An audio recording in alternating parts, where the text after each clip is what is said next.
ప్రపంచ దేశాలు మెచ్చిన నేత మన ప్రధాని మోడీ గారు అయితే ఆ మోడీ గారే మెచ్చిన నేత మా అధినేత శ్రీ పవన్ కళ్యాణ్ గారు.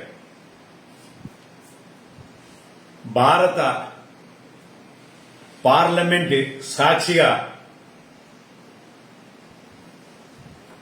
రాజకీయ నాయకులు కూర్చున్న ప్లేస్ లో శ్రీ ప్రధాని మోడీ గారు పవన్ కళ్యాణ్ గారిని పవన్ కళ్యాణ్ అంటే తుఫాన్ అని వర్ణించడం జరిగింది. అటువంటి తుఫానుగా దూసుకుపోతున్న శ్రీ పవన్ కళ్యాణ్ గారిని మీరు ఇష్టం వచ్చినట్టు మాట్లాడి అనవసరంగా మీ రాజకీయ భవిష్యత్తును పాడు చేసుకోవద్దు రాజా. నెక్స్ట్ ఎలక్షన్ లో డిపాజిట్లు కూడా రావు రాజా. జాగ్రత్త రాజా.